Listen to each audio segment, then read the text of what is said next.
কি বলেছে তোমার পীর, কি বলেছে আকাবির, কি বলেছে তোমার বাপ দাদারা? ঠিক বলেছেন আমার পীর, ঠিক বলেছেন আকাবির, ঠিক বলেছেন আমার বাপ দাদারা, ঠিক বলেছেন আমার বাপ দাদারা। আসসালামু আলাইকুম রহমতুল্লাহি ওয়া বারাকাতুহু। সুধী দর্শক, আমরা কোরআন হাদিস পড়ব, কোরআন হাদিস মানব, কোরআন হাদিস অনুযায়ী আমরা আমাদের জীবনটাকে গঠন করব। এখানে শিল্পী বলছে, কি বলেছে তোমার পীর, কি বলেছে আকাবির। আমরা আমাদের পীর কি বলেছে, আমরা আমাদের আকাবির কি বলেছে সেটাই মানি, কিন্তু আমার পীর আমার আকাবির সেটাই বলে যেটা কোরআনে আছে, হাদিসে আছে। কোরআন হাদিসের বাহিরে আমার পীর আমার আকাবিররা, আমাদের মুরব্বীরা কেউ কিছু বলেন না। আমাদের বাপদাদারা এ ধরনের কোনো আমল করেন নাই। কথা আছে না, বাপদাদার নাম নাই সলিমুদ্দিন বেয়াই। তো বাপদাদাকে মানে না, সে সলিমুদ্দিন বেয়াই, সলিমুদ্দিন বেয়াইয়ের পরিচয় দেয়। দেখেন, আমরা আমাদের পীর আমাদের আকাবির তাদের অনুসরণ করি। এই অনুসরণ করার কথা কে বলেছেন? আল্লাহ তাআলা স্বয়ং বলেছেন, ইহদিনাস সিরাতাল মুস্তাকিম সিরাতাল্লাযীনা আন'আমতা আলাইহিম। কিন্তু আল্লাহ আমাদেরকে আপনি সহজ সরল পথ দেখান, সহজ সরল সঠিক পথ দেখান। কোন পথ? সিরাতাল্লাযীনা আন'আমতা আলাইহিম, তাদের পথ যাদেরকে আপনি নিয়ামত দান করেছেন। সূরা নিসার 69 আয়াতের মধ্যে আল্লাহ তাআলা বলেছেন, ওয়া মান ইউতি'িল্লাহু ওয়ার রাসূলা ফাউলাইকা মা'আল্লাযীনা আন'আমাল্লাহু আলাইহিম। খেয়াল করবেন, আন'আমতা আলাইহিম, যাদেরকে আল্লাহ তাআলা নিয়ামত দান করেছেন। কাদেরকে আল্লাহ তাআলা নিয়ামত দিয়েছেন? আন'আমাল্লাহু আলাইহিম মিনান নাবিয়্যিন ওয়াস সিদ্দীকিন ওয়াস শুহাদাই ওয়াস সালিহিন।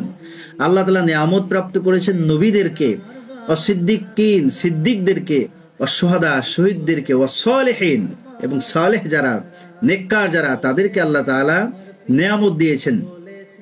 এই সালেহের অন্তর্ভুক্ত হলো আমাদের আকাবির, সালেহের অন্তর্ভুক্ত আমাদের বাপদাদা, সালেহের অন্তর্ভুক্তই আমাদের পীর মাশায়েখগণ, যাদেরকে আমরা অনুসরণ করি, যাদের অনুসরণে আমরা দ্বীন পেয়েছি, ইসলাম পেয়েছি। হযরত আলী কাররামাল্লাহু ওয়াজহু রাদিয়াল্লাহু তাআলা আনহু, তিনি মসজিদে খুতবা দিচ্ছিলেন। এমনি মুহূর্তে একজন দাঁড়িয়ে বললেন যে, ইনিল হুকমু ইল্লা লিল্লাহ, আল্লাহর হুকুম ছাড়া কারো হুকুম মানি না, আল্লাহর একমাত্র আল্লাহর সিদ্ধান্তই মেনে নেই।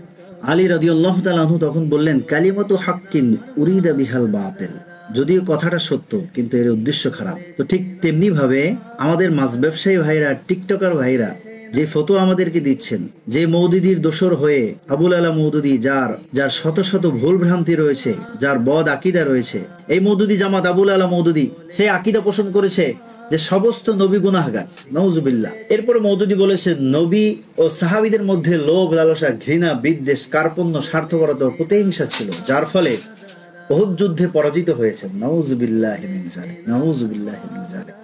তাফহিমুল কোরআন 2য় খণ্ড 60 নং পৃষ্ঠার 99 নং টিকার মধ্যে আবুল আলা মওদুদি এই কথা বলেছেন।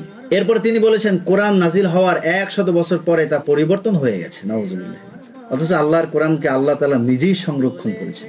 মওদুদি বলছে, আমাদের নবীও তার রিসালাতের দায়িত্ব আদায়ে ভুল ত্রুটি করেছেন, নাউজুবিল্লাহ। এভাবে অসংখ্য অগণিত অসঙ্গতি রয়েছে, যেই আবুল আলা মওদুদির তাফসিরের মধ্যে তারা আবার তার অনুসরণের করে পীর মাশায়েখদের বিরুদ্ধে তারা কথা বলে, তারা আমাদের আকাবিরদের বিরুদ্ধে কথা বলে, আমাদের মুরব্বীদের বিরুদ্ধে কথা বলে। বাপদাদার নাম নাই সলিমুদ্দিন বেয়াই, টিকটকার কবির বিন সামাদ, আর হলো বিশিষ্ট মাছ ব্যবসায়ী মশিউর রহমান ভাই। আমার এই দুই প্রিয় ভাই, তারা যেভাবে সঙ্গীত উপস্থাপন করেছেন, নাউজুবিল্লাহ, আল্লাহ ওনাদেরকে হেদায়েত দান করুন, আল্লাহ ওনাদেরকে পরিপূর্ণ হেদায়েতের পথ আল্লাহ তাআলা দেখিয়ে দিন। দেখেন, আমরা আমাদের পীর আমাদেরকে কি বলেন? আমাদের পীর আমাদেরকে বলেন, বাবা 5 ওয়াক্ত নামাজ জামাতের সাথে আদায় করো, সকাল সন্ধ্যা জিকির করবা, বেশি বেশি দুরূদ পড়বা, দাড়িটাকে লম্বা রাখবা, ছাটা কাটা নিষেধ, সুদ খাইতে নিষেধ করেন, ঘুষ দিতে নিষেধ করেন, রাসূলুল্লাহ সাল্লাল্লাহু আলাইহি ওয়াসাল্লামকে ভালোবাসতে বলেন, রসুলের প্রেম আমাদের হৃদয়ের মধ্যে জাগ্রত করার চেষ্টা আমাদের পীর মাশায়েখরা, আমাদের আসলাফরা, আমাদের আকাবিররা, আমাদের বাপদাদারা এগুলো বলে থাকে। আর আপনি বলছেন